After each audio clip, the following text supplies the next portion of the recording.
Bir күні киіз үйдің ішінде үнсіз тұрған кішкентай сандықтың ішінен кенеттен жарық сәуле шыға келді. Жарық күшейе түсіп, сандықтың қақпағы өзінен өзі ақырын ашылды. Сандықтан қазақтың ұлттық ою-өрнектері бір-бірден шығып, өздерін таныстыра бастады.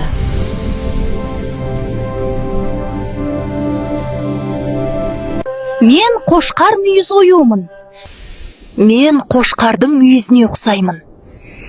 Мені текеметті, сырмақты, кілемді сәндеу үшін қолданады.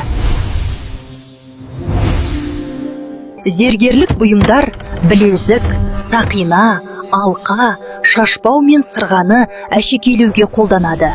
Ағаштан жасалған ыдыстар мен бұйымдарды безендіруге қолданады. Қошқар мүйіз оюы береке мен молшылықтың, төзімділік пен мықтылықтың символы.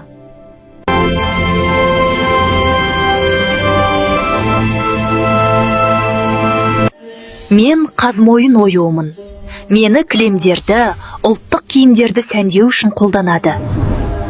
Мені білезік, алқа, сақина мен сырға тәрізді әшекей бұйымдарды сәндеу үшін де қолданады.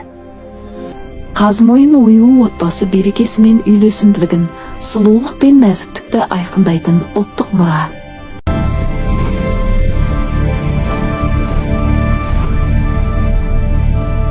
Мен құс қанаты оюымын.